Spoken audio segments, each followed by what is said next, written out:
you can't, please raise your hand. Okay. Thank you. Thanks for sticking with me.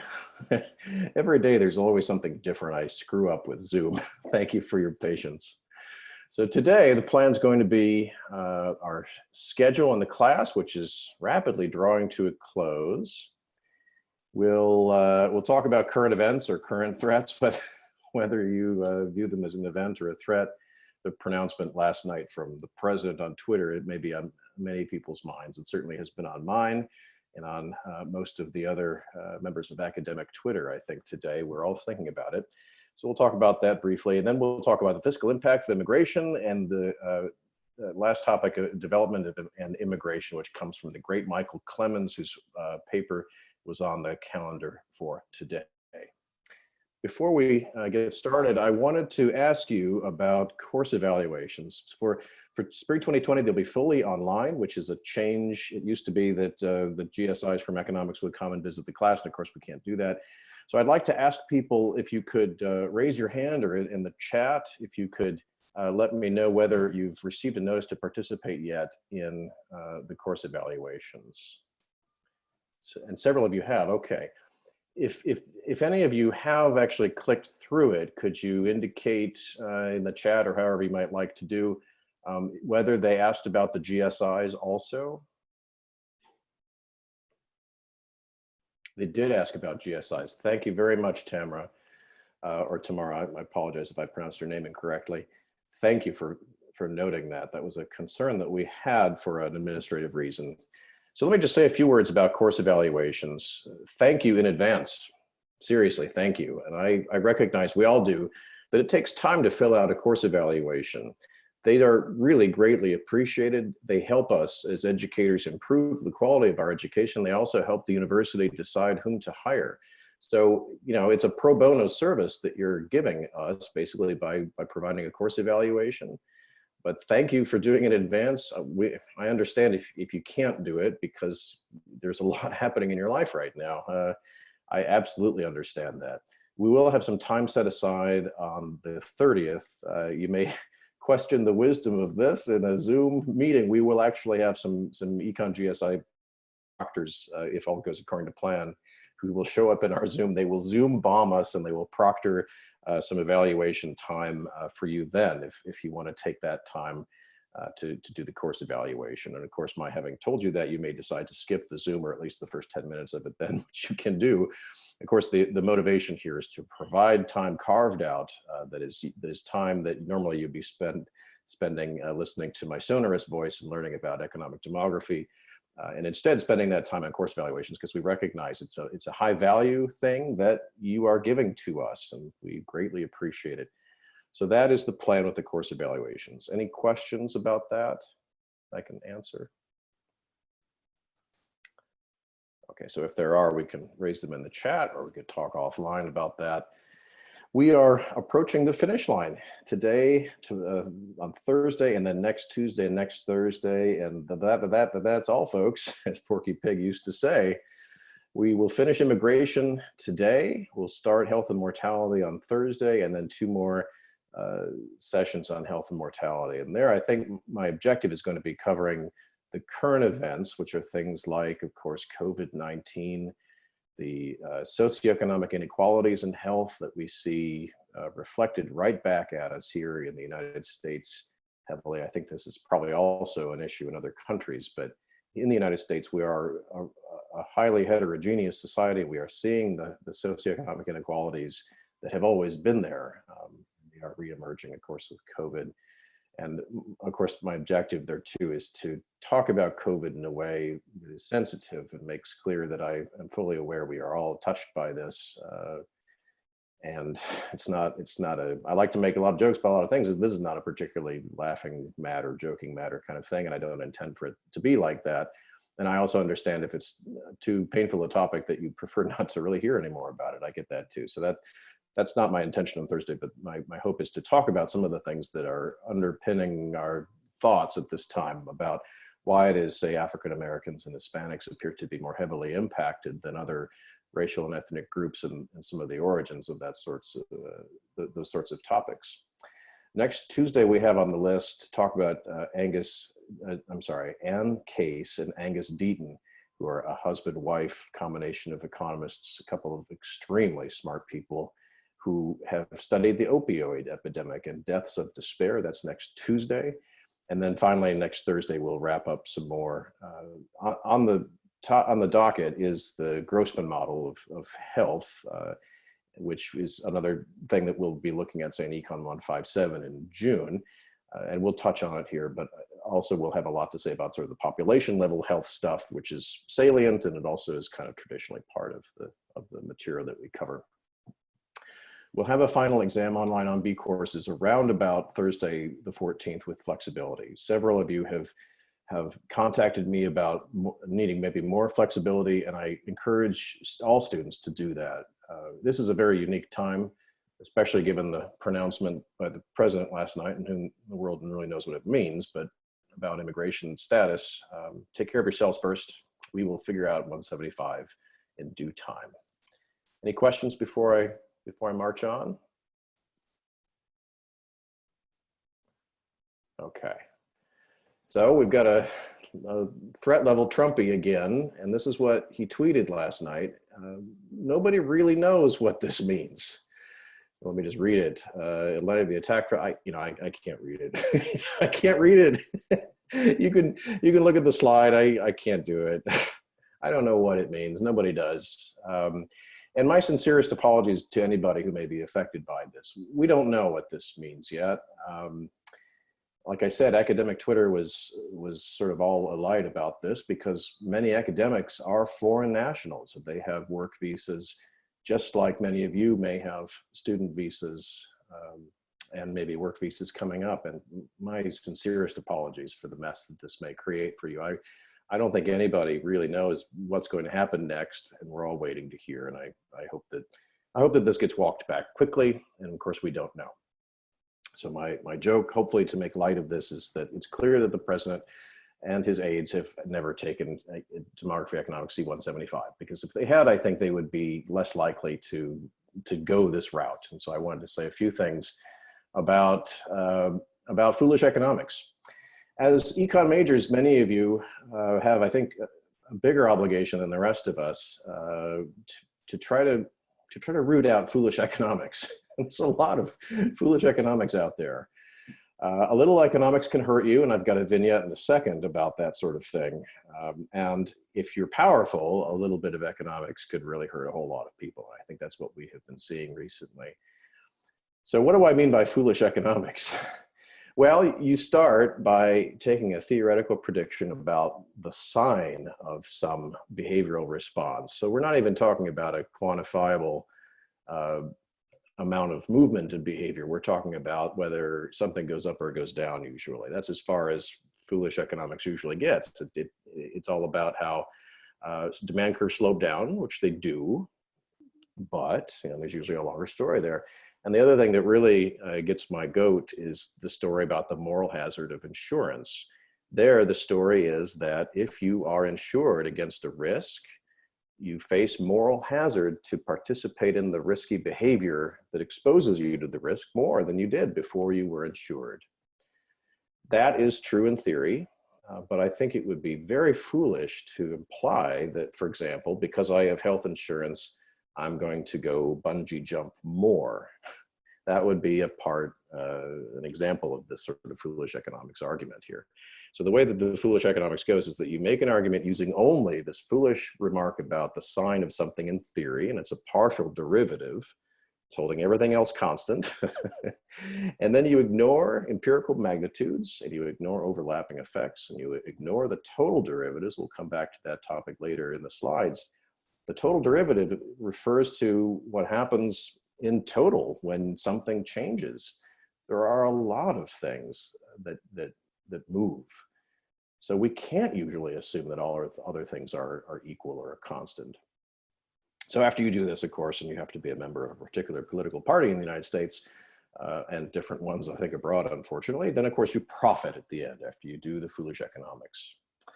So here's my favorite example of foolish economics, and it's salient, I think, for many of us who are contemplating taking employment in Silicon Valley or touching that in some way. So here's Peter Thiel, who is a smart guy, but he also says some pretty silly things, some pretty foolish things sometimes. So here's a link to an interview of him in the New Yorker back from 2011. And he pronounces this as they're actually sitting in a car, the New Yorker reporter and himself. He's not wearing a seatbelt at the time, and the reporter asks him. And so Peter Thiel says, well, I oscillate on the seatbelt question.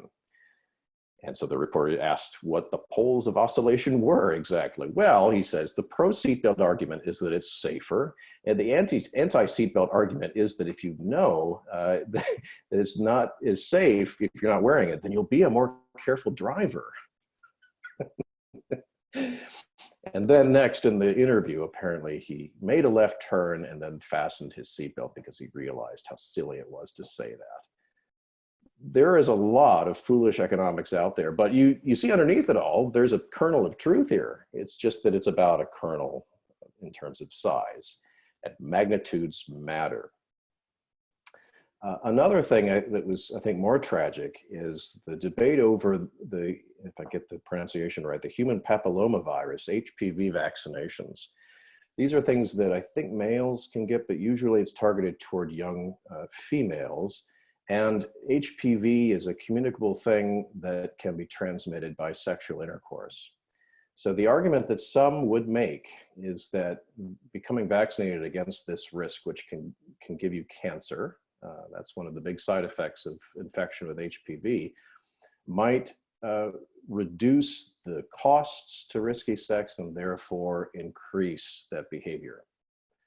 Okay, that's a theoretical supposition.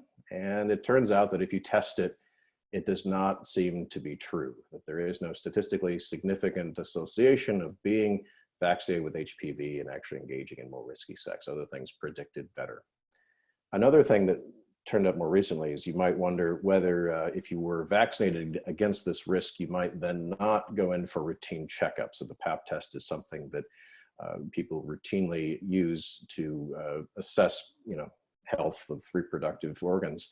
And so you might imagine that if somebody were vaccinated against this risk, they might take it more lightly. They might not go and get the checkup. And it turns out that's also not true.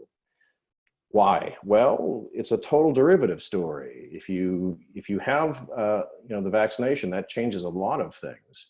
You might make an argument that in theory, sure, if you reduce the salience of a risk, then you might incentivize behavior. But ultimately, it's an empirical question what these sorts of things do. And every good economist needs to acknowledge that and follow it through to its logical conclusion.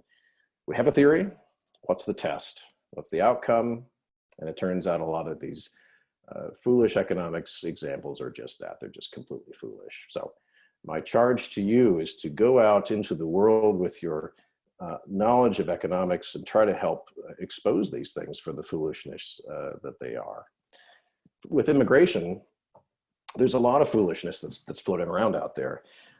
It's not so foolish, I think, to posit that demand curves slowed down, but then to jump from that to argue that reducing immigration would somehow raise wages and reduce unemployment is questionable, because it's ultimately an empirical question. There are a lot of things that change, and we will see an example of this shortly. And we have been seeing examples of this in the class, of course. The second bullet, and I tried to phrase this as delicately as I could, and I'm not sure I succeeded, but prior to the daily car crash of life now in 2020, but I don't know, a year or two ago, we were concerned about a very different human tragedy than COVID-19. We were concerned about families being separated at the border and children being placed in confinement and occasionally dying of influenza, the traditional kind, or other viruses, awful things like that. And how did this arise? Well, the government in its wisdom felt that this increased amount of refugee traffic at the US-Mexico border was costly. It is. And the government decided in the United States to take this approach of trying to raise the costs faced by refugees by separating families at the border, as though that would somehow magically reduce the behavior. Well, in theory, it could happen. But if you were to approach this as a totally dehumanized economist here, you might say, well, you'd have to raise the costs enough so that the costs of migrating would exceed the cost of staying put. And if you're a refugee and you're facing very high costs of staying put associated with crime or political violence, those costs that you might have to impose would be extraordinarily high. And then on top of it, obviously the problem here is that this kind of policy, if you ask me, just raises everybody's shame and also anger at the same time. So it just seems totally wrong-headed to me, but it comes out of this foolish economics that pervades certain political quarters here in the United States. Good policy is evidence-based and it's not dogmatic. And we have, I think, seen plenty of dogma over the last 3 years, and I hope this is the beginning of the end. But of course, we shall see about that. So I wanted to introduce another paper that's not on the reading list, but I thought was really clever. I've got just a killer chart here for you in a second. I regret I did not make a slide listing learning objectives, but this fits that here is an example of one of the C175 learning objectives, which is assessing an argument about what raising or lowering immigration does to things like wages and employment, and assessing it in data using a tool like comparing treatment and control groups over the period of a treatment. So this is a treatment. This is the end of what was called the Bracero program. Bracero is Spanish for manual laborer, and Braceros were Mexican migrants who started coming into the United States in 1942 for a very specific reason, of course. The local labor supply was diverted into the war efforts in 1942. And so Mexican migrants, Mexico had a more neutral position in World War II.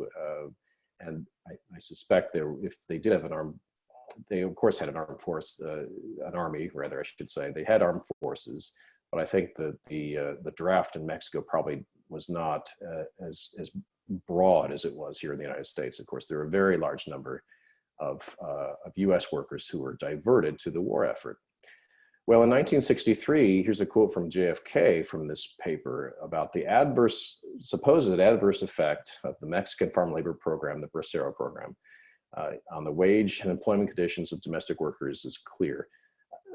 I guess there's some ambiguity to what he meant, but what he really meant was that, the presence of immigrant labor would reduce wages and create unemployment for native workers. That's the supposition. Then later, of course, JFK was assassinated, and Lyndon Baines Johnson, LBJ, was the president after that. And I guess what is interesting about this is that was 64, and then he won re-election there. So he was an incumbent president going into his first full term. He ended the program at the end of 1964. So the question for research then is, what, if anything, did the ending of the Bracero program do to wages, to employment?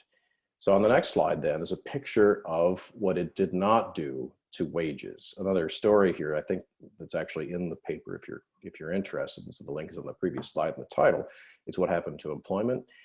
Here in the top panel, this shows you effectively the treatment. So these were Mexican fractions in the hired seasonal farm workers of the seasonal labor pool. So a very high proportion here when the series began. Of course, the program was around further back. But in these high exposure areas here, these are, I believe, states, we're talking about a share that was very high, 40 or 50% of the seasonal farm workers. And then suddenly a big reduction here after JFK reduced the program in scope, and then down practically to zero here after LBJ actually ended it, with a few, of course, small blips that could have been unauthorized immigration. I'm not really sure that we know. Down in the lower panel, what this shows us is the trajectory of wages in these different groups. So here's the treatment group, which is in black. In other words, the places where there had been very large shares of braceros before the change, and then there were very, very minimal shares afterward. That's the black line. And what do you see? The answer is nothing.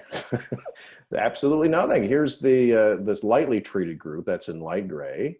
And again, these are step functions because of the way that wages were. I think this is, okay, so it is normalized for, so inflation is taken out of there. It's $1965. But you know, the way that these things work, probably with the seasonality, you would see a summer wage and then nothing for the winter, and then another summer wage, and that's why you get a step function here. And there's not much happening. There's maybe a slightly slower growth rate in the lightly exposed regions, and then a stronger growth rate in wages in the areas that never had any braceros. So what policymakers were hoping for was this big increase in wages in the places where there had been Mexicans and then there weren't anymore. It didn't evolve that way at all. An example again, taking theory and testing it in this way, looking for control and treatment groups and trying to compare them. Well, why? Well, you know, it's not totally obvious, but the paper talks about some of these points, that that there was technology for harvesting tomatoes, which was the big cash crop at the time in the state of California. And California was kind of the big story here, with the braceros being drawn mostly into this state. So until it was very profitable to switch over, companies did not. Once braceros were excluded, though, they found that it was a far better policy to go with tomato harvesting machines that effectively replaced the braceros. They didn't hire native-born workers to take these jobs in the fields picking tomatoes, as it were. And then finally, the clever point that they raise in the paper is that you might also wonder, well, if this happened, was it then this was the reason the policy was invented in the first place? Maybe the companies, the agribusinesses that actually had developed the technology might have actually lobbied the government for this to happen, so that farmers would actually purchase more of these machines. And so they looked at this, and it appeared that this was not at all the case, that the places where there were lots of braceros were not at all lobbying Washington for this to happen. So bottom line, we did a version of this, of a reduction in immigration, the seasonal agricultural workers, back in 1965, effectively. And it didn't at all do what policymakers thought it was going to do. It didn't help anybody. All it did was hurt the braceros and possibly other people in this country. So evidence-based policy, that's so important. Of course, that's part of the reason why we're here in C175. Questions about that before we move on to the fiscal impacts?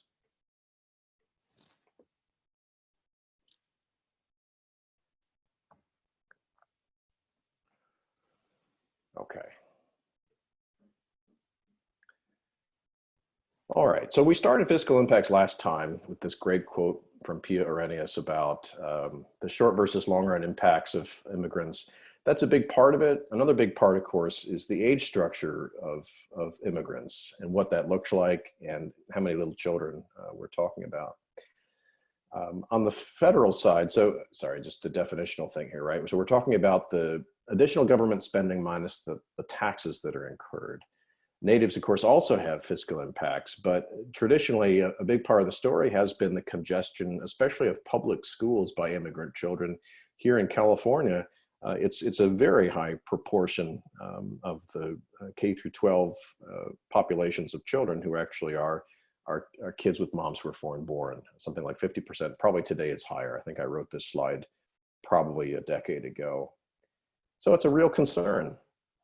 What kinds of things are we talking about? Well, defense spending is a decently sized part of this, but very large parts are Social Security and Medicare, which we touched on earlier in the course.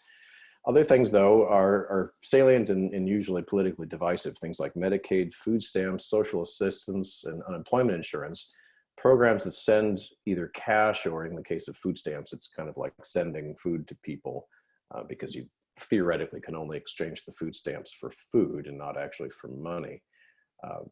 So that last one is usually a real, point of contention here. The question is how much do immigrants use of these social assistance programs?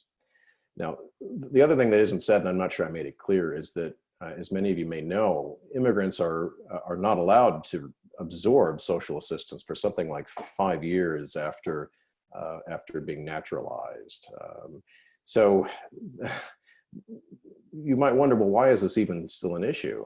Well, it's because there are many immigrants into the United States who are poor and not well educated. And there are social assistance programs here in this country, not as significant as they are elsewhere. I guess you might say that, especially in countries in Europe where social assistance is more widespread and deeper, there's concern that immigrants absorb benefits without paying them back. It's not just the United States where this is a salient topic, but the presentation here and all the data that I'm aware of is US centric. In the United Kingdom there, which of course Brexited had left the European Union, this was a big topic. And there was a broad sense among at least the pro-Brexiteer folks that immigrants absorbed more in social assistance. But I think there too, this had been looked at in one study and the answer was, you know what, immigrants are not really that expensive in the UK. And the other thing to say is that a lot of Britons, people who live in Britain who are poor, they absorb probably the biggest amount of social assistance in the country. It's the same as somewhat true here. That is a lot of the time native-born folks with low education absorb a lot of public assistance.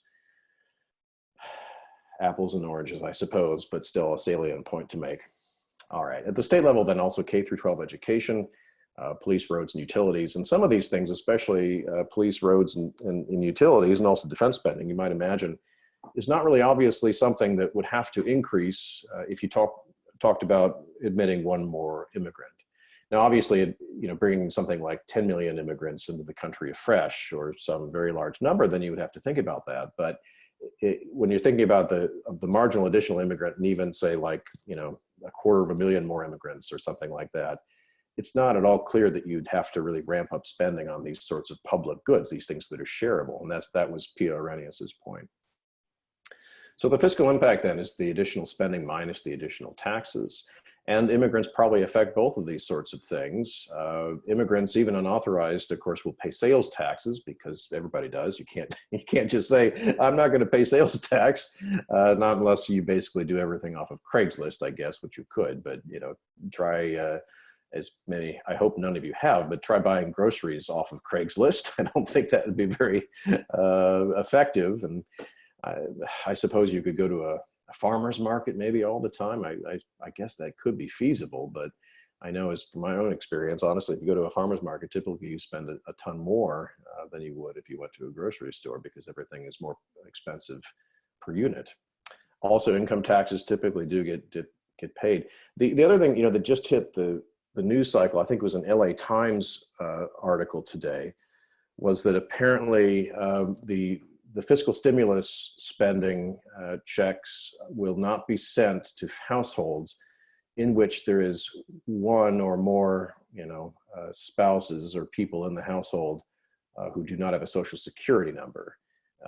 For example, people who are in the country on visas, or they filed jointly with a non-citizen or something like that. Another great example of policy that's not clearly based on any evidence. I think the other thing one can say is that, well, these people are people filing their income taxes, and it turns out they're non-citizens, but they have in large part paid income taxes. And so I think that usually gets lost on folks who think about fiscal impacts of immigrants. They suspect that nobody actually pays taxes, and that's not true, not true at all, not in the least bit. The thing about immigrants, of course, is that their characteristics are quite a bit different from those of natives. They typically are younger, and not all of them, but many of them have less education than natives. This is certainly true, although not completely in a blanket sense true, when talking about Mexican immigrants. They usually have less education, and it has to do, we'll come back to this later in the slides, it has to do with the industry in which they usually are working. Many of them are in agriculture. And they probably don't need a lot of education to be productive in the types of agricultural trades that many Mexicans work in. But it's also not, of course, true in a blanket sense. Many immigrants also have lots of education. It's just that there's a significant chunk of them that has low education. They're also younger. So the children then associated with immigrant households will be absorbing education spending, which is a big part of it. And the issue of what their economic need might be, of course, is also salient. And you just saw an example, or heard an example that, as I told you, I didn't show it to you, about the government trying to kind of police this economic need part of it all with the COVID-19 fiscal relief checks. So the question is somewhat open. How would you assess this sort of thing? Well, we'll get to that in a second, and I might skip the nuts and bolts of it all. The punchlines and the learning objectives here, I think I outlined in the last set of slides last Thursday, are things like this.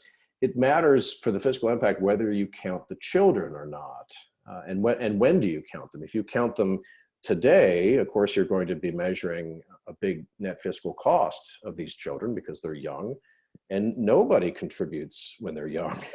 I certainly didn't. I know you guys, by and large, probably don't. Some of you probably do have salaries and are contributing.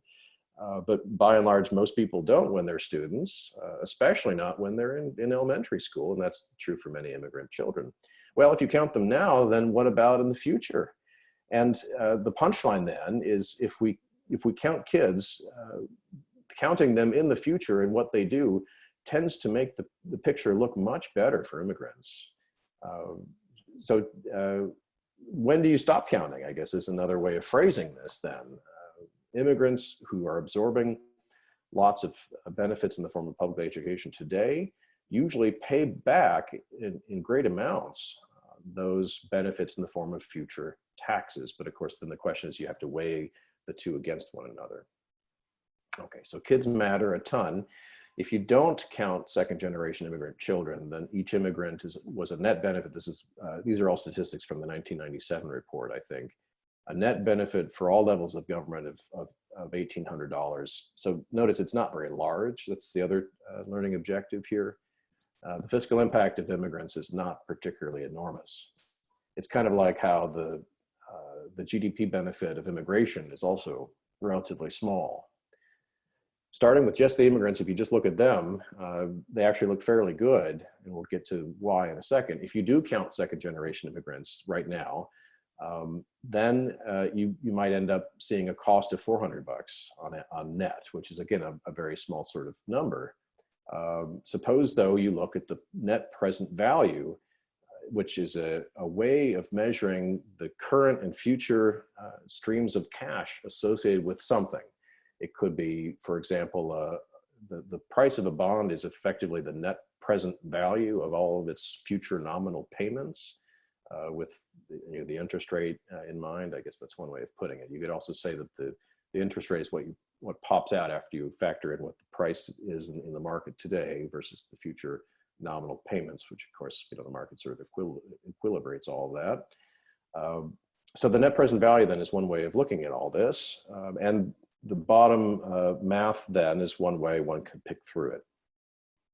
So the net present value then would be the forecast of taxes today, taxes in T+1, that would be the next period, taxes in T+2, and so on and so forth, if you wanted to stretch this out into the far distant future. But then you're discounting these future taxes in excess of benefits received. So the benefits then are these capital Bs. So you measured taxes in excess of benefits today, and then you add in taxes in excess of benefits in T+1 in 1 year, let's say, divided by this growth factor, if you like, or interest factor. It's 1 plus the interest rate. And the concept there is that, well, the interest rate R is what you could earn if you took cash and put it in the bank. And so in the future, the net present value of a particular cash flow is less by this math. It's deflated by 1 plus R, because you could have taken the dollar today and put it in the bank and earned the rate of return equal to R on it. So that's what mechanically goes into all this. It's in the slides, and I'm sticking to it, and it's also true, but I don't think we're going to ask about this on an exam, but do feel free to stop and ask about this if you're confused. One of the big issues, of course, is the look at taxes and benefits per immigrant. And a good way of trying to model that is to measure first taxes and benefits across age by immigrant status. That's what this does for the benefits derived from Social Security and Medicare.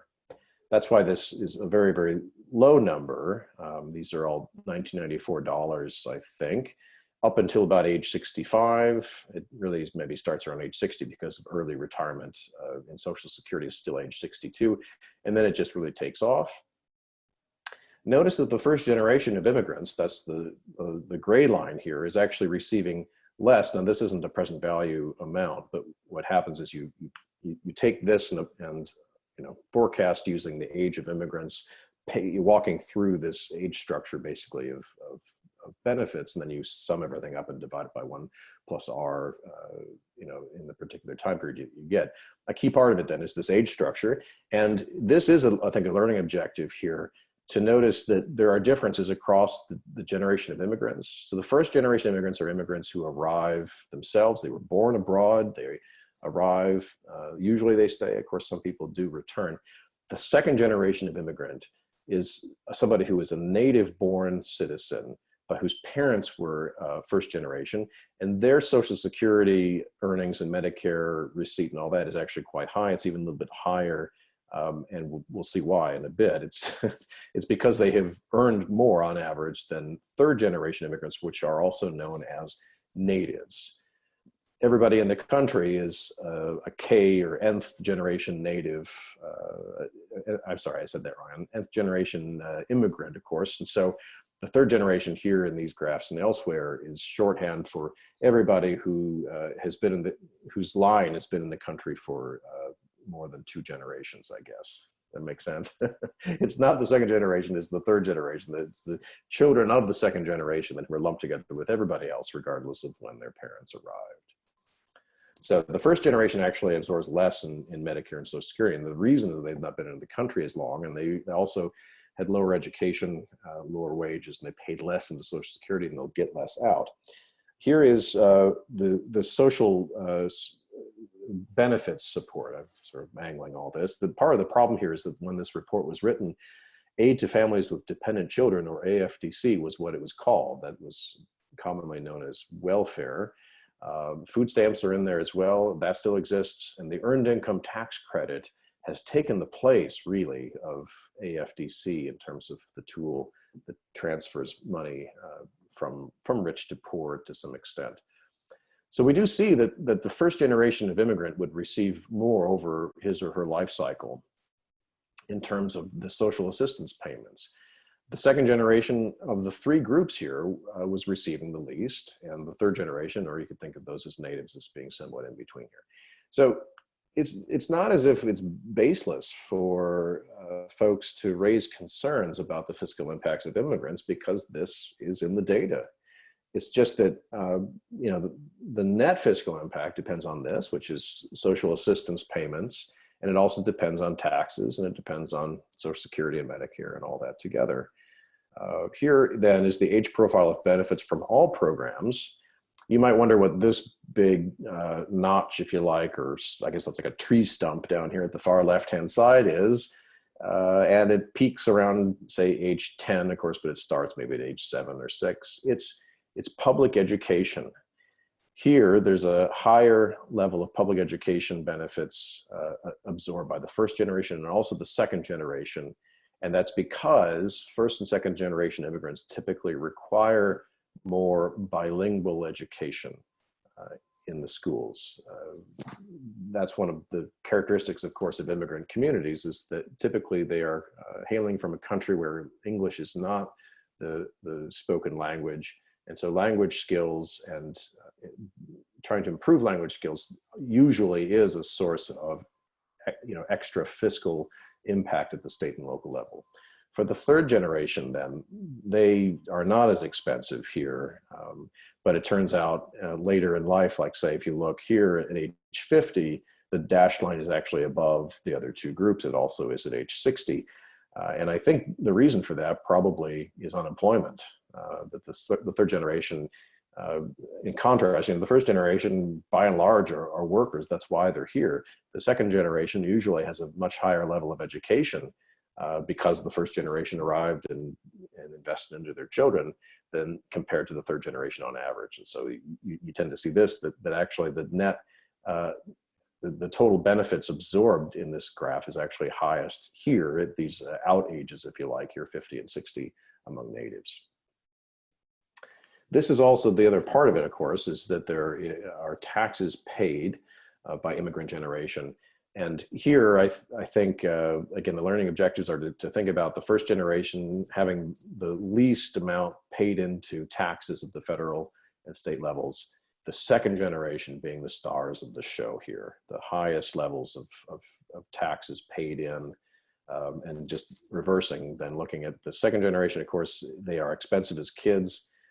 They look a lot like the third generation, though, throughout the rest of this, and perhaps are a little bit less expensive in terms of benefits. And here's the big plus, for governments, the big reason perhaps to import more people is that their children are very valuable. They pay a lot in taxes, and it's because they have higher education and earn higher salaries and pay more in taxes. So the shape and the age and the level of these age-specific benefits are similar, but taxes are substantially lower for first-generation immigrants than for others, and governments primarily tax earnings. Okay, so here's a question from, is there a comparison of taxes paid by different generations of immigrants with natives? Yes, what we were looking at is the first and second generations of immigrants. Perhaps the question might be about what does an immigrant generation mean? And you might wonder whether different arrivals, say, of Mexican immigrants are different from, say, Cuban immigrants or Polish immigrants or things like that. And that's also possible, and I don't know what those look like, but what we are comparing here are the different levels of taxes paid, broadly speaking, by immigrants of all different nationalities then across different generations. So meaning that the second generation are all the children of immigrants. They're native-born children of the foreign-born. The first generation are all the foreign-born folks. And the third generation are people whose ancestors were perhaps immigrants, but much longer ago. Okay, so I hope that works then. In the time that we have, let me try to cut to the chase here. The slide 27 is really good. I'm sorry, no, it's become slide 28, sorry. So if you're following at my slide deck at home, I added the slide, and so it's 27 in the PDF. So here's one useful way of looking at this.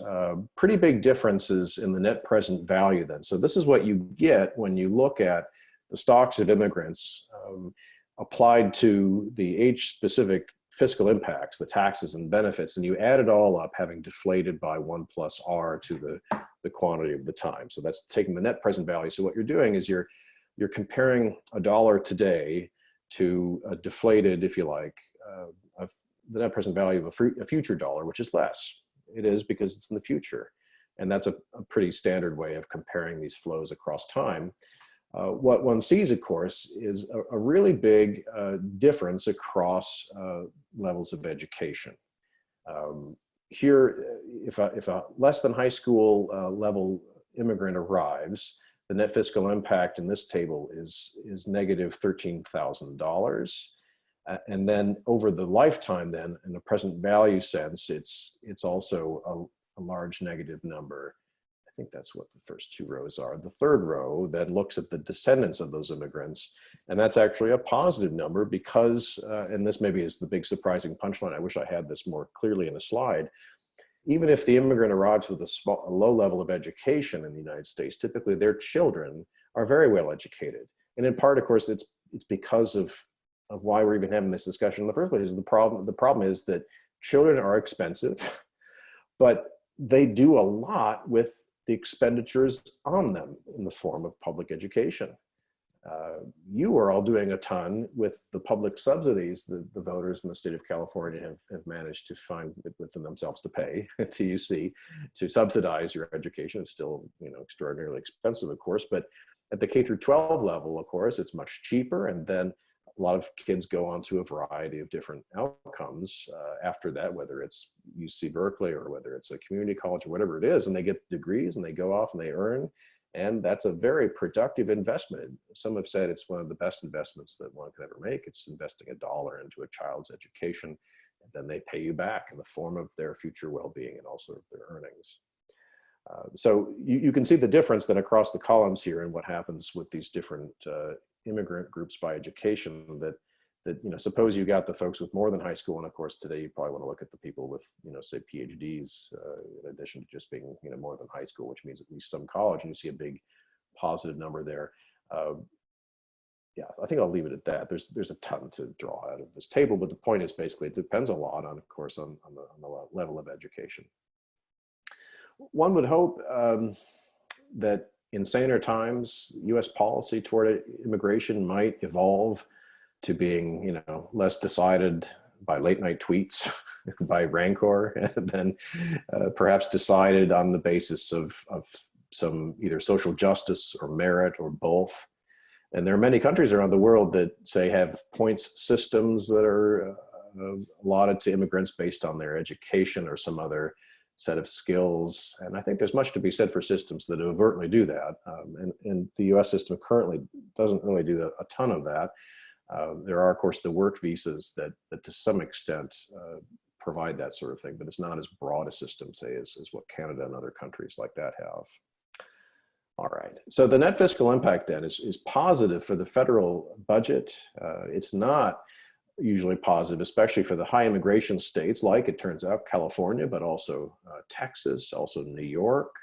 So these are US states that can be either traditionally sort of conservative or progressive either way. And the net fiscal impact on those states usually is quite negative because of the education costs, because of the federal system of our benefits. So the payroll taxes and income taxes are highest at the federal level. Some states don't even have income taxes at all. They just have property taxes and sales taxes.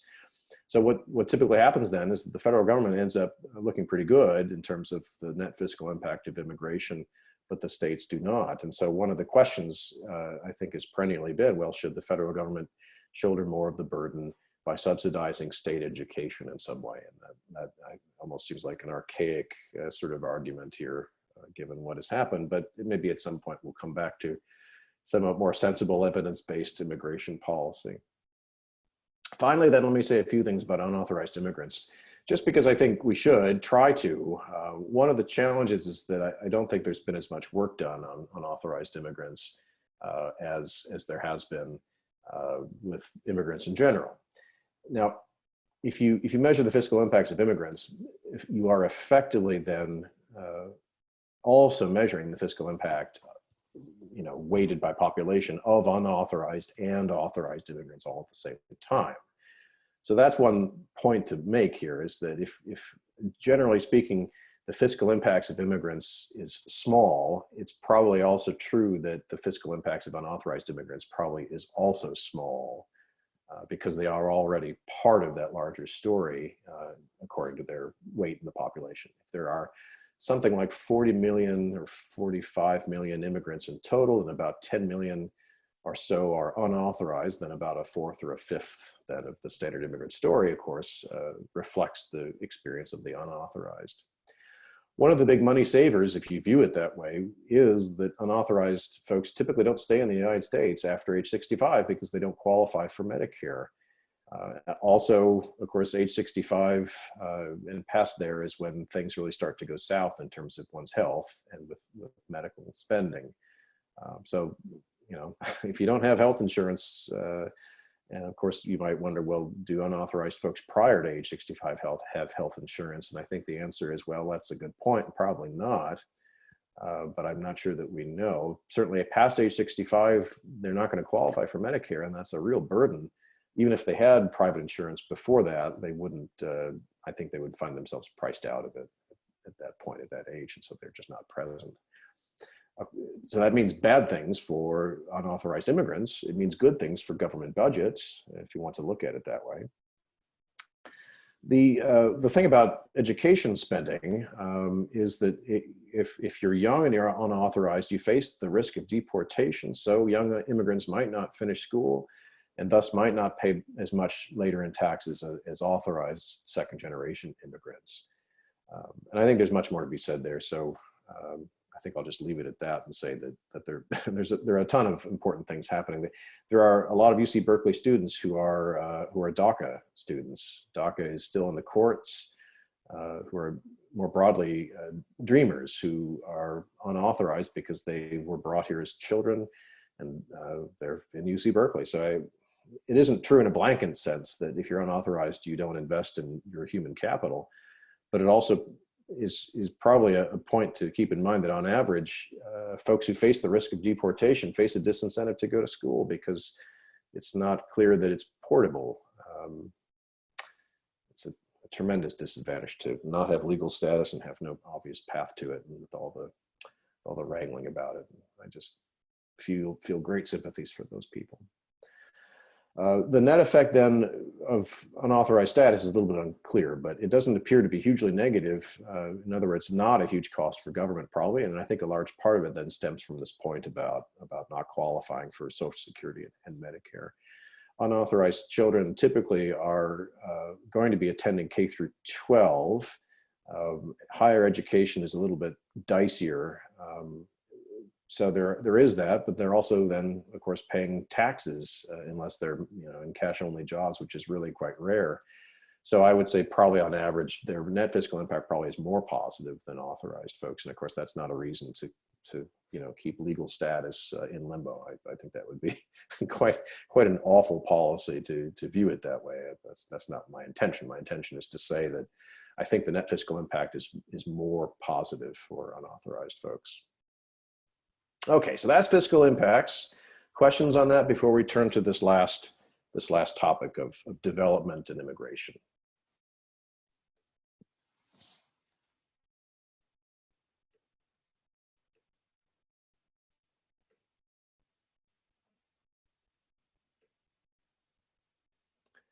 Okay, are these numbers average lifetime impacts? That's a really good question. And so if you see like a dollar amount that's like $1,000, what that is effectively an average lifetime impact, taking into account the value of time, by which I mean the present discounted value of a cash flow. So it's an average, but it's a summed up lifetime impact is probably a better way of saying it. You could view it as kind of equivalent to an average. It's certainly an average in the sense that different immigrants are of course different. So we're looking at the average. Maybe that's what you meant, the average lifetime impact across all immigrants, and the answer is yes. Sorry for missing that. I think that's probably what you meant. Here's another question. How does illegal immigration affect government spending on education, K through 12 or UC system?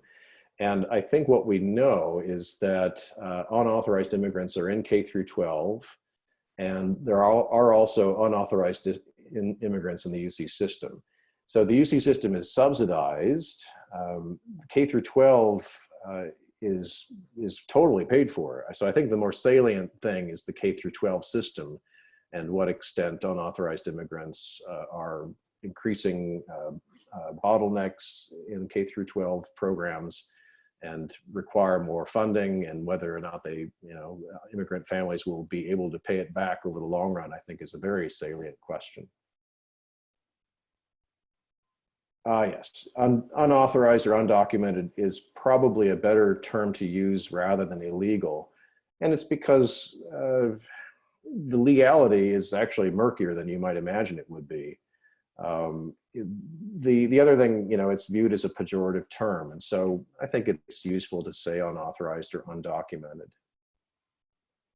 Other questions about fiscal impacts or unauthorized immigrants?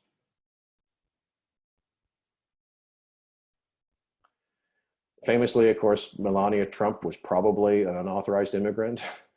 And the reason was that she was in the country on a tourist visa and did modeling work. There are many types of unauthorized immigrants, and there are large numbers of unauthorized who work in agriculture, but there are also many unauthorized who work in all sorts of industries. You'd really be quite surprised. If you look at last class in the video, I think I showed a table from a publication that Francesca Ortega, who's a professor at Queens College in the City University of New York, He and I wrote a paper back in 2016 that looked at this, and it's kind of shocking, really, because I think what most folks have in their heads is an unauthorized agricultural worker. There are many, but it turns out there are also many unauthorized folks in other industries, notably hospitality. And of course, that's another thing that's in the news, that, you know, Donald Trump, of course, still owns his hospitality, sorry, his hotel chains. So hotels provide hospitality. And, you know, he's been employing unauthorized immigrants. I'm not saying that that's bad. What I'm implying is maybe not so great is being, you know, anti-unauthorized immigrants while you employ them. I mean, that seems a bit strange. And I can only imagine the financial hardship that these families are facing now. Unauthorized immigrants who had employment in the hospitality sector, now that the whole thing has just gone belly up for, you know, temporarily with any luck. Okay. I just fill the air with my words, don't I? I'm sorry for choking off all discussion. Go ahead and use the chat if you want to, or you can raise your hand if you'd like to chime in or ask a question. Last topic then, and hopefully we can cover this, or we'll wrap it up if we need to next time, because I think it's fun. Michael Clemens then, who's on the reading list several places here, is just a brilliant person. So is Pia Arrhenius. She's really, really smart too. And we are so, I think, just lucky to have these works that they have written that we can draw from. Okay, why do people migrate? If their countries were more developed, would they stay? Before we get started, let me just make a few points about this. So if you read Michael Clemens's reading from 2014 that was on the reading list, you might have gotten a little confused about immigrants versus emigrants. That's on the bottom part of the slide here. Immigrants are folks who enter a country. So in the United States, an immigrant has arrived from a place, say, like Mexico or from Poland or what have you. If you refer to a US immigrant, that's somebody who has left, somebody who maybe is now in Mexico, who was born here. Or it could be, of course, a Mexican-American person, a naturalized citizen who then left back and went back to Mexico, or it could be any variety of individuals. So there's obviously some overlap here, or potentially. It can get confusing if you look at Clemens's paper and look at the stocks of immigrants and what that means. And he's pointing out that if you look at a country, say it's Chile, the immigrant population in Chile means the people who were born there but not living there. They have emigrated. They have left Chile and gone, say, to the United States or to China or to some other receiving country. The other thing that I think is tremendously confusing, of course, is whether it's the stock or the flow of foreign-born folks.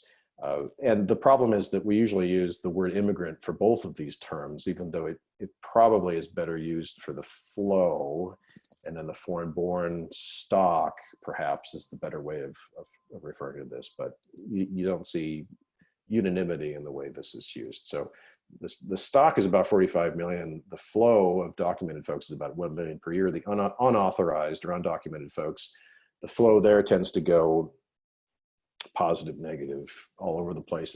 It's not, I don't really know exactly what that looks like year by year. I think it changes a ton in immigrants and emigrants. So what Clemens points out then is the contrary, I think, to probably a lot of people's hopes, or the traditional view, maybe. I'm not sure. Yeah, I suspect at least a lot of policymakers would love it if this were the case, especially if they are greatly in favor of foreign aid or whatever it is exactly. I don't know. It's, politicians have all kinds of objectives, so it's not really clear what one can say there. But Clemens argues that the time series studies on this are probably too short to show what ends up being an inverted U pattern, which might be a very lengthy thing. We'll look at some slides here next, over perhaps 200 years of time. Here it's measured in terms of GDP per capita, which is a good index of the level of development. Over time, hopefully, of course, GDP per capita grows, and so you might see this kind of trajectory taking something like 200 years. In each of these, of course, we've got a snapshot within time across rich and poor countries. So, you know, this is a cross-sectional study. It's different than actually measuring things over time. But the hope is that something similarly pops out in either case, whether you measure it long enough or or measure it in a snapshot comparing hopefully similar rich and poor countries. And of course, the question is whether they're actually the same. So an immigrant stock, then, it means across these different countries that are kind of underneath all this, suppose this is a very poor country like Ethiopia, or sub-Saharan Africa is the poorest area in the world right now. So maybe it's, what's another good one? Maybe Zimbabwe is probably a little richer than that, but it's a country up here. And so it'd be a number there representing the immigrant stock, meaning the number of, say, Zimbabweans who don't live in Zimbabwe, they have emigrated, say, and that number then is about 5% here down at the low end. A remarkable similarity here, of course, a different sort of peakness, I guess, how tall this gets across different periods of time, but similarity then in the different data sources suggesting that this seems to be holding true generally. So I thought this was a lot of fun to read this paper. I hope it wasn't too dense. It's better than reading the Becker paper, for example. Gary Becker is, of course, a million times smarter than I am. He was a million times smarter than I am, but man, reading his paper was really challenging.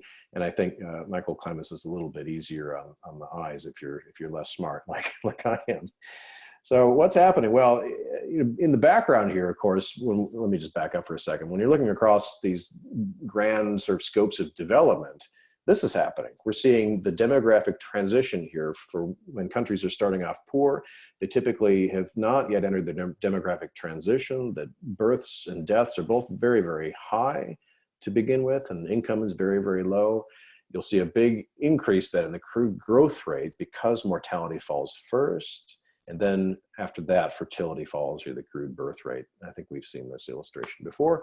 It's going to be on the final exam, I guarantee it. This general thing, right? The demographic transition, that's like, the Econ 101 of Econ C175. It will definitely be on the final exam. And it shows up here is the first in a series of 6 different possibilities as the Clemens is itemizing here, explaining why it is that we see this interesting inverted U. So he establishes the inverted U and he says, look, this is what's going on. And it runs contrary, I think, to what a lot of politicians may hope anyway, and some people may be suggesting, is that the belief is, if countries abroad were not as poor, they wouldn't send as many immigrants, say, to the United States or to other immigrant receiving countries like, say, Canada or something like that. And he's basically pointing out that this is just absolutely not true. What I think he could have done a better job at, but I mean, this is a stupendous paper that just covers so many different bases, but what he didn't talk about much was how political refugees are different than economic immigrants. And I think we've become aware in a new way that we hadn't been over the last, say, 3 or 4 years about refugee crises and what causes them. Another thing I'd have to say too that I think was a bit underdeveloped, but you can only connect so many dots in a paper. What I'd say is this. The thing about political refugees having to move is they're fleeing violence and crime. Well, why do violence and crime happen? Well, a big reason that they happen is because the domestic political and judicial institutions are not strong in a lot of developing countries. There's a whole other strand of literature and economics that focuses on this, that identifies the strength of these institutions, the rule of law, political rights, majority rule and minority rights sorts of things, and how critical those are to development. So during the course of the development transition, during economic growth, those institutions typically are not very strong, and they may be not strong, and that's associated with not a lot of economic development then in these countries. So it's really hard, in my head anyway, to really pick apart, well, what's really central? And I suspect, actually, the Econ 101 version of this, that structures, legal structures and political institutions, the protection of property rights, of justice, those are pretty important things. And the lack of those things can explain a lot of movement of people across borders, whether it's refugees or it could be economic immigrants who prefer to go earn their cash in a country where they can basically be safe, as long as it's done in an authorized way. It'll be totally safe. If it's unauthorized, it's maybe a little bit more risky, of course. But Clemens focuses on probably more bread and butter, sort of more proximate things here. And so I guess let's go ahead and just march through these. The demographic transition is the first one that he talks about here. And what he says is that, the thing is, you have a demographic transition, you get this big bulge of young people. If you have wages that aren't sticky, then real wages need to fall when you see this big increase in the amount of labor. And that's a downward sloping labor demand curve kind of story there that probably is quite true in the short run. And this is also the Richard Easterlin hypothesis too, about cyclicality across these generations in wages there. And so basically he says, you can get unemployment and low wages if you see a big bulge of young people in developing countries because of the demographic transition that would produce migration. Credit or liquidity constraints then is another big story. And so my intention here is just to talk about each of these and introduce them. And hopefully, the learning objective is not to regurgitate this and having memorized it, but it's to be able to think about each of these different explanations and be able to piece through the logic of it. Perhaps also to piece through, suppose you had a policy that aimed at saying increasing or improving credit conditions in developing countries, and what impacts would it have, and how, what would it look like, and how much do you have to improve it? And so this one particularly then would be salient. And the argument here then is that countries starting off in early stages of development have very poor credit markets. And so with development, first you see an improvement in credit markets, but probably not to the extent where you could take out a small business loan and get started hoping to reap the benefits of this new idea that you might have because you're smart. That's the thing about a lot of immigrants who then do this sort of thing. They're smart and they have ideas. The problem is that the credit markets locally are not going to reward them with a loan that will allow them to actually be smart and do the things they need to do to make their business profitable and give workers jobs and everybody is happy. The problem is you need a bank to take a long run view of this. And that's a very advanced sort of thing for a credit market to be able to do, it turns out. So in the short run, what happens then is that immigrants are able to finance the fixed cost of actually migrating. In the longer term, when the financial system gets more developed, and why would you say that this is a long-term process? Well, think about getting a loan to do something, and many of you, of course, have student loans. We have student loans. How do you get a student loan? Well, you have to borrow it from somebody, and the somebody has to know enough about you that they are confident lending to you. And that's a big problem in a developing country. Systems of information and knowledge and records may be particularly poor, which really puts everybody at quite a significant hardship. So later on then, once credit markets get more developed, then immigrants might actually stay put. But in the short run, what they might do is use a small amount of development in the credit market to finance migrating, and then they go and they earn, and then they save, and then they maybe return back to the home country to start the business. And so we see that in a variety of settings and a variety of anecdotal studies, and also generally, I think, in statistics, it shows up too. Okay, overcoming information asymmetries then is another stop here on our 6-point tour of development migration. And the point here then would be that once there's an immigrant enclave that gets established, so once immigration starts to begin, then the enclave can help reduce these information asymmetries by transmitting knowledge about conditions in the receiving country back to other immigrants, which lowers the costs effectively of immigrating, and you would imagine it would increase it. So that's another reason to see why immigration would not slow down in the short run as development continues in the sending country. It might actually accelerate. Information is spread, it reduces risks, and that's good, especially for immigrants. So this was a really fascinating thing to think about here, that structural change in the sending country during the course of development might actually trigger outmigration effectively of the people, so the migrants who are shaken loose from the countryside, that's the first quote here from Zelensky. Another way of viewing it here is, maybe it's people who have skills that are kind of being retired in the sending country. And I had really never thought about this. I'm not a big expert on what it is that, say, Mexican immigrants would have been doing in Mexico had they not immigrated. A lot of Mexican immigrants arrive and they do construction or agriculture in the United States.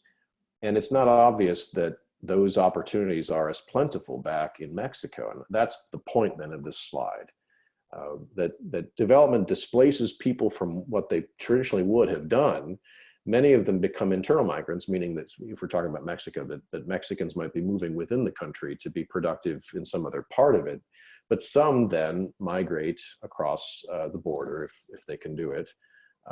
And they're productive in the United States in a way that they couldn't be at home. And I think this is deeply counterintuitive, because we imagine that many of these skills are required of people, especially of the unauthorized worker population, are not really particularly advanced, right? Wouldn't it be possible, we might think, to find employment in Mexico doing the same sort of thing? Can you find Americans, native-born Americans, to say work in agriculture? And the answer often is it's hard to find folks who are, say, willing to pick, for example, strawberries, which is a very difficult thing to do.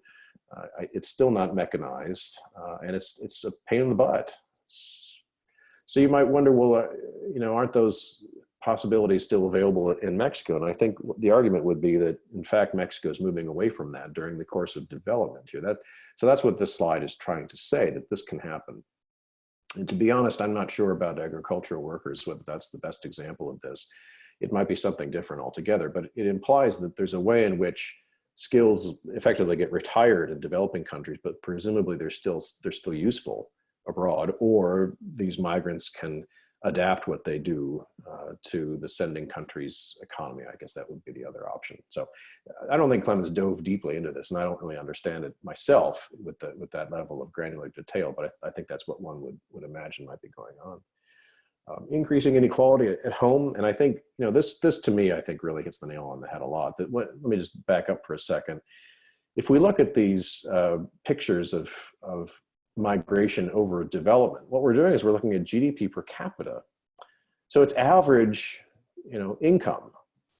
But we know that there is a ton of inequality around the average, and it typically rises during development. That's originally the Kuznets curve. Inequality is maybe low at first because everybody's poor, but then in the short run, what happens is there are some people who get really rich, and then there are a lot of people who are still really poor. So the argument here then would be, you could say just objectively, well, so a country is developing, but that doesn't mean everybody is seeing their incomes rise. And maybe the poor people are the ones who are like, I got to do something different, and I'm going to move.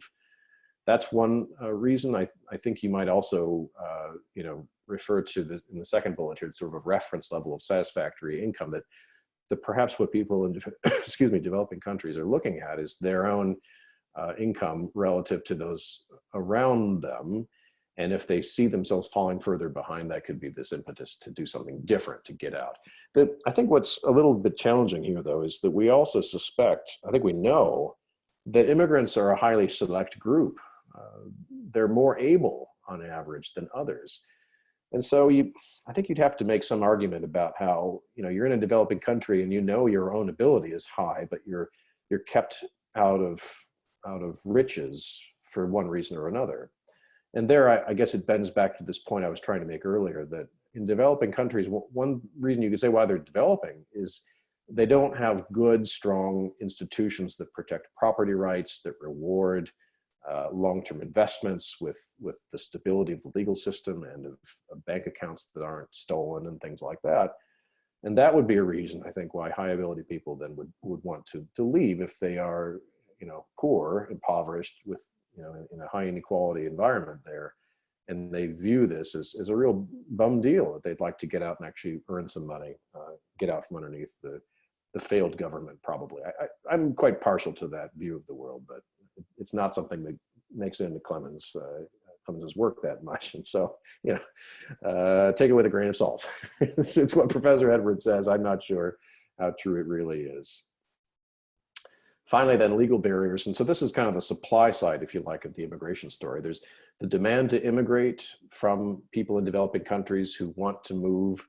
And then there's also the supply side, and about whether the receiving countries will receive the immigrants. That's one point.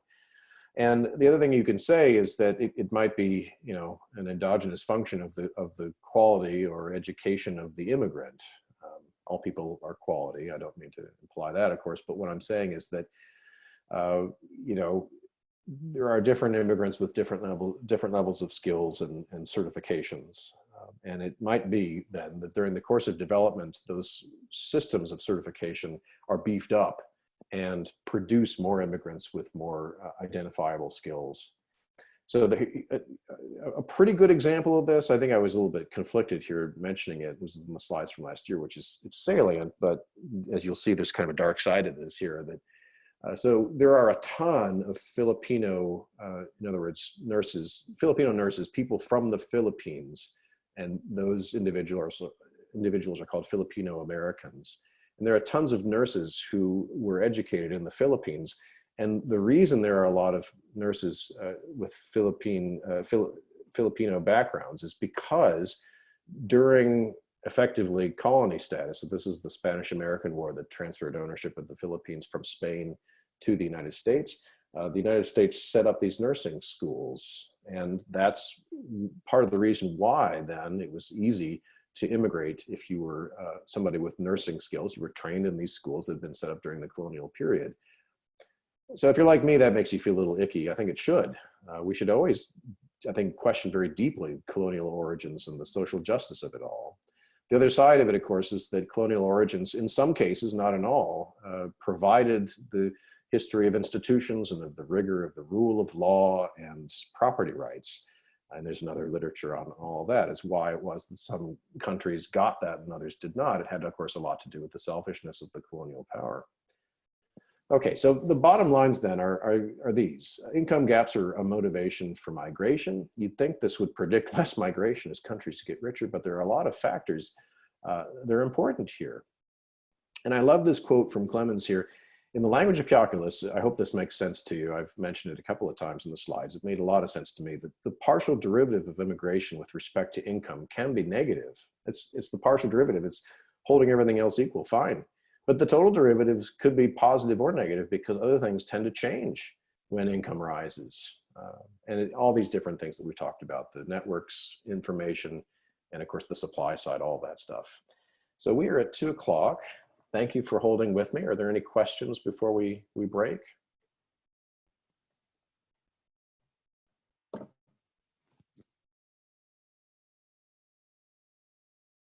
Thank you. Thank you for attending.